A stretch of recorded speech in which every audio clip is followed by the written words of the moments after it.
Assalamualaikum warahmatullahi wabarakatuh. Salam edukasi, lifelong education learning for all. Halo, apa kabar sahabatku semua? Mudah-mudahan kabarnya baik, sehat walafiat, tidak kurang suatu apapun.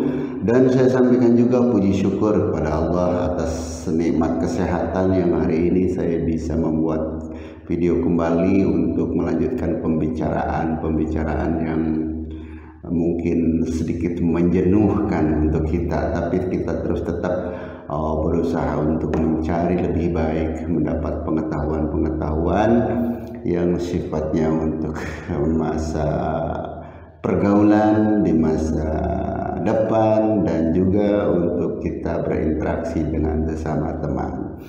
Oke sahabat, untuk video kali ini saya akan membicarakan tentang sikap pasif atau permisif, lanjutan daripada sikap perilaku individu yang kemarin itu agresif dan asertif. Sahabatku semua, bagaimana sih sikap pasif ini atau individu yang memiliki sifat pasif? Yaitu sikap yang pertama adalah tidak berani. Tidak berani apa? Tentang mengungkapkan pendapat, menyampaikan keinginannya, itu selalu menutupi keinginan. Padahal keinginan ini sahabat, orang yang punya sikap, yang punya perilaku pasif, keinginannya tinggi, keinginannya banyak sekali. Cuman karena dia selalu menutupi, tidak berani. Kenapa tidak berani? Karena dia takut konflik gitu. Takut konflik dengan siapa? Dengan temannya, dengan saudaranya, dengan sahabatnya. Karena apa? Dia itu selalu menjaga perasaannya, agar orang lain tidak merasa tersakiti gitu. Artinya ini perilaku yang selalu menutup, menahan, dan tidak berani. Bukan berarti tidak punya kemampuan, punya kelebihan dan lain sebagainya. Cuman untuk mengungkapkan sesuatu itu selalu dengan perasaan yang takut, khawatir apa yang disampaikannya itu salah-salah, dan khawatir orang lain tidak suka lagi. Jadi itu kalau kita menyampaikan, dikhawatirkannya orang tidak senang sama saya, tidak mau lagi berteman, tidak mau lagi bergaul. Itu selalu pemikirannya seperti itu kalau memiliki sifat atau sikap yang pasif atau permisif ini. Oke sahabat, selanjutnya, jadi untuk lebih mendalam dari sikap pasif ini sahabatku, saya akan menyampaikan tingkah lakunya. Cuman ini supaya lebih jelas, nanti saya hapus dulu ini. Jadi ini sih termasuk definisinya tadi, bagian-bagian dari definisi, yaitu takut, tidak berani, selalu menutup diri. Itu salah satu daripada individu yang memiliki pasif. Sekarang sahabat, apa saja sih sikap pasif permisif? Dilihat dari tingkah laku atau perilakunya. Nih, sikap pasif permisif kalau kita lihat dari tingkah laku sahabat, itu yang pertama adalah penyangkalan diri. Maksud penyangkalan diri di sini adalah, jadi setiap individu yang memiliki sikap pasif selalu apa yang sebenarnya disampaikan dia akan tahan. Karena apa? Itu khawatir itu, takut ada yang tidak suka lagi, tidak bisa jadikan teman lagi, itu selalu begitu. Terus kecenderungan menahan, ini kecenderungan menahan.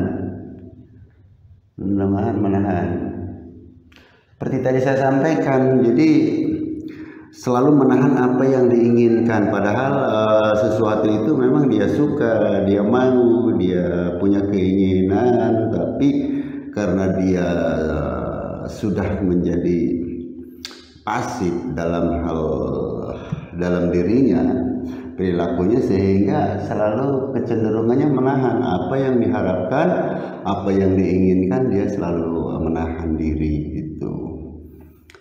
Kemudian tidak meraih tujuan-tujuan yang diinginkan. Ini tidak meraih harapan, tidak meraih harapan atau tujuannya. Kenapa tidak meraih harapan tujuannya? Karena itu tadi selalu menyangkal diri, tidak, hatinya mau tapi dia menahan. Selalu kecenderungan menahan gitu. Apa yang diinginkan padahal mau ditahan. Kemudian ya dengan seperti itu jelas akan keberhasilannya tertunda, istilahnya gitu. Tidak diraih keberhasilannya. Karena apa? Karena selalu menahan diri. Kalau kita berani mengungkapkan, berani menyampaikan, kemungkinan besarnya itu akan keberhasilan diperoleh. Kemudian pilihan itu dari orang lain. Pilihan dari orang lain. Kok pilihan dari orang lain gimana? Karena apa? Dia tidak berani, akhirnya sesuatu apa yang dia inginkan terserah orang lain. Nurut saja gitu. Nurut saja terhadap keinginan orang lain, padahal dalam dirinya menolak gitu. Jadi apa yang disampaikan orang lain dia akan turuti, walaupun sebenarnya dia punya lebih, punya keinginan yang berbeda gitu sahabat. Jadi ini perilaku pasif ini seperti itu sahabat. Jadi kalau bisa kita ya berusaha belajar untuk tidak menjadi orang yang pasif. Kemudian tidak tegas, cemas, dan memandang rendah diri. Jadi cemas, rendah diri. Selalu dia itu merasanya tidak mampu, padahal mampu. Merasanya khawatir, padahal tidak usah dikhawatirkan. Menganggap bahwa dirinya itu tidak bisa apa-apa. Takut saja menyampaikan sesuatu, takut karena itu tadi. Dikhawatirkan nanti tidak punya teman gitu. Jadi akhirnya merendahkan diri bukan berarti merendahkan diri dalam arti kita masih interaktif. Ini mah merendahkan dirinya sudah, tidak mau berbuat apa-apa, gitu sahabat. Jadi ini sikap pasif itu seperti itu. Diharapkan kita ayo belajar untuk memperbaiki diri bagi yang kita masih berperilaku pasif itu, agar kita lepaskan diri dari perilaku pasif. Selanjutnya sahabat, kita akan membicarakan, kalau ini kan kita pelaku nih, ini pelakunya. Jadi seperti saya ini adalah orang yang pasif ini, yaitu penyangkalan diri. Saya ini akan menyangkal sesuatunya. Saya ini cenderung menahan apa yang saya mau gitu. Terus tidak meraih tujuan saya ini. Karena apa? Karena saya selalu keinginan sudah ada depan mata pun, karena kita menahan jadinya tidak berhasil. Kemudian saya ini pilihan orang itu akan menjadi yang harus saya terima, karena saya tidak berani untuk menolak atau meminta yang lain gitu. Apa yang disampaikan oleh orang lain saya terima. Kemudian saya merendahkan diri, bukan merendahkan diri tidak. Ini mah benar-benar udah saya tidak berdaya apa-apa. Saya takut deh. Gitu. Ini orang pasif. Apabila saya ini menjadi orang pasif, maka akan terjadi seperti ini. Sekarang kita akan masuk ke apabila orang pasif diberi saran atau penerima gimana? Orang pasif diberi saran sebagai penerima.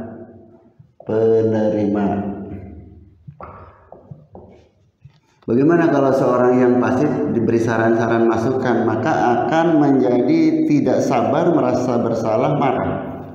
Jadi dia individu ini akan marah, tidak sabar, marah, terus merasa bersalah. Gimana ini merasa marah, merasa bersalah?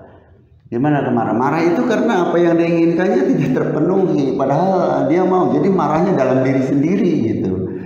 Jadi marahnya ke diri sendiri. Saya pengen tapi nggak mau. Tidak sabar, hanya sebenarnya pengen, tapi keinginannya itu ditahan oleh diri sendiri gitu.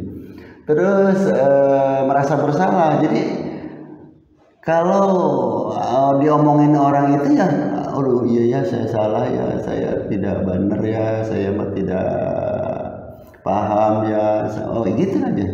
Jadi selalu seperti itu. Tidak ada penghargaan dari pelaku. Nah, sehingga kalau ada yang menerima tidak ada penghargaan dari pelaku. Kalau ada yang menerima pesan-pesan, orang yang memberikan pesan itu, orang yang memberikan pesannya melecehkan gitu, melecehkan kepada orang yang pasif. Makanya itu kita harus rubah diri seperti itu, karena kalau kita selalu pasif akan dilecehkan, akan direndahkan oleh orang lain. Kemudian yang terakhir, meraih tujuan dari keinginan pelaku. Nah, meraihnya itu meraih dari pelaku. Maksud meraih dari pelaku itu apa yang diberikan ya harus diterima gitu. Orang pasif itu gitu, mau walaupun hatinya menolak gitu. Inilah dari perilaku pasif yang ini dari Alberti dan Emmons 2002. Untuk itu marilah kita berubah, belajar sama saya diri sendiri, berubah untuk menjadi orang yang asertif, jangan yang agresif, jangan yang pasif. Ayo kita berubah menjadi orang yang asertif. Oke, selanjutnya sahabat, ini cukup untuk asertif. Selanjutnya kita akan berbicara tentang listening, sahabat. Active listening, keterampilan mendengarkan. Jadi selanjutnya seperti itu. Mudah-mudahan video ini bermanfaat, walaupun mungkin ada jenuh-jenuh gitu kalau seperti ini, tapi kita berupaya untuk menggalilah sedikit-sedikit, belajar bersama Kampus Maya 21. Karena itu ini adalah belajar saya, diharapkan semua bisa menyimak belajar saya dan untuk memanfaatkannya, mudah-mudahan ada hikmahnya. Oke sahabat, itu saja mungkin untuk video kali ini. Terima kasih, mohon maaf. Selanjutnya kita akan berbicara tentang keterampilan mendengarkan atau listening skill. Terima kasih, mohon maaf. Sekali lagi, Assalamualaikum warahmatullahi wabarakatuh.